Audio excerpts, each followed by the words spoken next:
Hello दोस्तों। University of Chester और university of law, जितने भी स्टूडेंट्स डिफरेंट यूनिवर्सिटी के जो कि कैश शील्ड पे इंटरव्यू दे रहे हैं, उनसे इंटरव्यू पास नहीं हो रहा। उनको बहुत मुश्किल आ रही है और वो सम टाइम उनको ये हो रहा है कि प्री रिजेक्शन आ रही है या जेनेरिक क्वेश्चनिंग आंसरिंग आ रही है। तो इसके लिए मैं आप इस वीडियो में आपको कुछ फेमस क्वेश्चन और कुछ टिप्स दूंगा कि आपने फर्स्ट अटैम्प्ट में किस तरह इंटरव्यू पास करना है। तो मैंने अपना इंटरव्यू रिकॉर्ड किया था, तो ये मेरे इंटरव्यू था जो यूनिवर्सिटी ऑफ चेस्टर का था, जो मैंने कैश शीट पे रिकॉर्डिंग की थी जिसकी। तो इसमें फर्स्ट ऑफ ऑल जब आपने इंटरव्यू देना है तो आपने ये माइंड में रखना है कि आपकी आइज़ जो है कैमरा पे हो। ठीक है, रीडिंग के फ़ौरन बाद आपने अपनी आइज़ कैमरा पे रखनी है। अगर आप आगे पीछे देखेंगे तो माइट पॉसिबल इनका जो है टूल लगा हुआ है जो कि ऑटो आइज़ डिटेक्शन कर रहा होता है, वो उसी वक्त वो प्री रिजेक्शन दे देगा। वो जब वो चेकर आपका ये एग्ज़ाम चेक कर रहा होगा, वो आइज़ देखते ही बोलेगा कि प्री रिजेक्ट, इसने कहीं से देखा हुआ है या रीड कर रहा है। तो इसीलिए आपने पूरे इंटरव्यू में फोकस आइज़ का जो है ना कैमरे के ऊपर रखना है। तो ये मेरा इंटरव्यू में जो कुछ क्वेश्चन आए थे, फर्स्ट ऑफ ऑल वो आपसे 3-4 वर्ड बोलता है कि ये बोलने हैं, आपने बोलने हैं। आप ऊपर से देख के बोलते हैं, वो आपके माइक टेस्टिंग के लिए होते हैं। उसके बाद फिर आपका पहला क्वेश्चन वो पूछ लेता है कि आपको कोई मतलब इशू तो नहीं होगा जो आपकी स्टडी को मतलब यहाँ ही रोक दे और आप वापस जो है कंट्री अपना चले जाएं।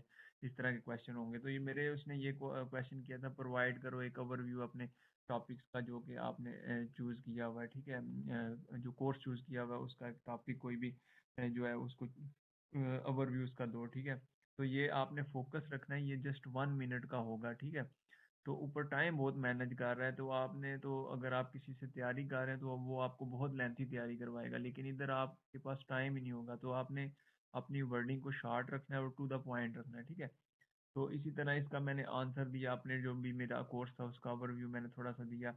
उसके बाद 1 मिनट के बाद अगर आप स्टॉप कर लेंगे तो हो जाएगी, वरना वो ऑटोमेटिक स्टॉप हो जाती है। ठीक है, तो इसी तरह 1 मिनट के बाद नेक्स्ट वीडियो उसमें मेरा क्वेश्चन आया था कि can you explain why you are interested in a specific degree subject. आप इस सब्जेक्ट या डिग्री में क्यों जो है इंटरेस्टेड है। ठीक है, आप अपना बैकग्राउंड एक्सपीरियंस बता सकते हैं, मेरा इसमें है या मैंने प्रीवियस ये स्टडी किया इसलिए जो है ना मैं इसमें इंटरेस्टेड हूँ।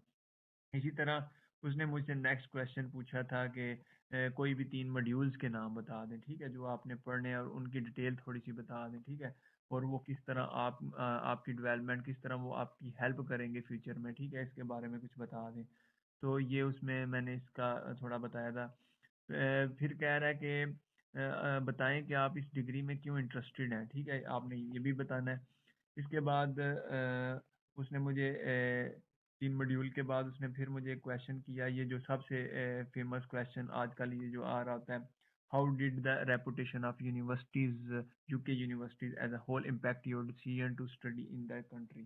तो बेसिकली ये पूछ रहा है कि यूके की जितनी भी यूनिवर्सिटीज हैं उन्होंने आपके डिसीजन पे कैसे इम्पैक्ट किया जो कंट्री चूज करने में। ठीक है, तो आपने इसमें यूनिवर्सिटियों को कंपैरिजन करना है, ये मैं आपको फर्दर बाद में डिटेल में बताता हूँ।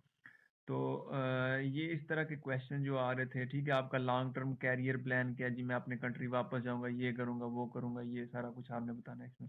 इसी तरह इसमें नेक्स्ट जो था उसने पूछा था कि आपका मतलब how do you think international experience of studying in UK will benefit your post graduation career.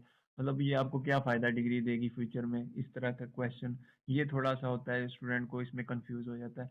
तो इसी तरह आपको वीज़ा रिफ्यूज़ल हुआ था, नहीं था हुआ, डायरेक्ट आपने बोल के no I have not any visa refusal, आपने उसको स्टॉप कर देना है। आपने अकोमोडेशन जो थी, what type of accommodation are you planning to leave while studying at the university.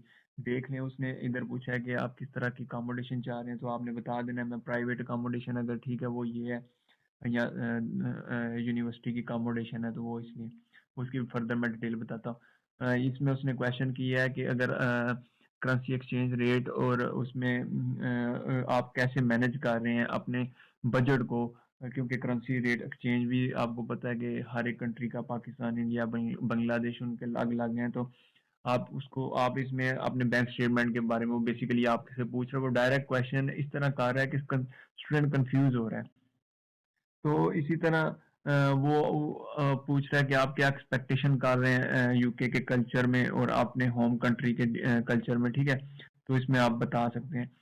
तो मेन जो है ये आप इंटरव्यू जब कंप्लीट हो जाएगा, ठीक है, ये आपका 3 दिन में 4 दिन में रिस्पांस आ जाएगा। अगर तो आपकी रिजेक्शन होनी हुई तो वो 1 से 2 दिन के अंदर अंदर जल्दी जल्दी आ जाएगा। अगर डिले आया तो माइट पॉसिबल कि आपका इंटरव्यू जो है वो एग्जामिनर के पास चला गया। मैं आपको ये एक सबमिट करूंगा, फाइल भी आपको लिंक में मौजूद होगी यूट्यूब के चैनल के। तो आप इससे इसमें जितने भी चेस्टर यूनिवर्सिटी ऑफ इसके चेस्टर के जो फेमस क्वेश्चन है ना कैश शील्ड पे आ रहे हैं, सारे उसमें मौजूद है, ठीक है? उसके आंसर भी साथ है। तो ये बहुत ही इंपॉर्टेंट, और आपने कोशिश करनी है जो न्यू जिसके साथ वर्ड लिखा हुआ है ना, आपने वो क्वेश्चंस को जो है फोकस रखना है, ठीक है? क्योंकि ये आजकल जो नए क्वेश्चन अपडेटेड है वो इसमें ऐड हुए हैं, सारे क्वेश्चन है इसमें तकरीबन। इसी तरह मैं अगर आपको बताऊं इसमें जो मेन है, ये भी मेन जो ये इम्पोर्टेंट 32 क्वेश्चन जो कि बहुत इम्पोर्टेंट है आजकल चेस्टर के कैश शीट पे और लॉ के कैश शीट पे भी ये क्वेश्चन बहुत ज्यादा रिपीट हो रहे हैं बार बार, ठीक है? तो ये चीजें जो आपने माइंड में फोकस रखनी है ड्यूरिंग इंटरव्यू। तो इसके बाद अगर मैं बात करूं आपको टिप्स की, तो देखें जब आपने कोई भी यूनिवर्सिटी चूज करनी है, लाइक उसने क्वेश्चन किया आपको, sorry, why why this university, या आप कुछ भी इस यूनिवर्सिटी के बारे में, रेपुटेशन के बारे में कोई भी, तो आपने दो चीजें माइंड में रखनी है। सबसे पहली चीज कोर्स। आपने जो भी, अगर उसने यूनिवर्सिटी के बारे में पूछा है, ये यूनिवर्सिटी क्यों, अगर उसने पूछा ये कैंपस क्यों, आंखें बंद करके आपको पता होगा कि मैं कोर्स, आपने डायरेक्ट बोल देना है कि मेरा कोर्स जो मैं डिजायर कर रहा हूँ इस यूनिवर्सिटी में मौजूद है या इस कैंपस में मौजूद है, और जो मैं मॉड्यूल डिजायर कर रहा हूँ वो इस कैंपस में मौजूद है और दूसरी यूनिवर्सिटी में मौजूद नहीं है। कोर्स तो मौजूद है लेकिन उसके मॉड्यूल नहीं मौजूद, ठीक है? ये तो सिंपल, आपने जो भी क्वेश्चन होगा उसमें ये आप ये डाल देना है, आपने कोर्स डाल देना जरूर, ठीक है? तो कोर्स आपने माइंड में रखना है कि जो भी बात करनी है मैंने कोर्स के रिलेटेड शुरू कर देनी है। साथ ही आपने बोल देना है सिटी के बारे में, जी मुझे ये सिटी, मतलब ये यूनिवर्सिटी का जो मैंने इसी यूनिवर्सिटी चेस्टर चूज किया क्योंकि यूनिवर्सिटी ऑफ चेस्टर जो है बड़े सिटीज के पास है, मैनचेस्टर और लिवरपूल के दरमियान में है। और यहाँ आप ये बोल सकते हैं कि कैंपस जो आपने ये क्यों चूज किया, क्योंकि ये मेन कैंपस है और एक्सटर्न पार्क में है, ठीक है?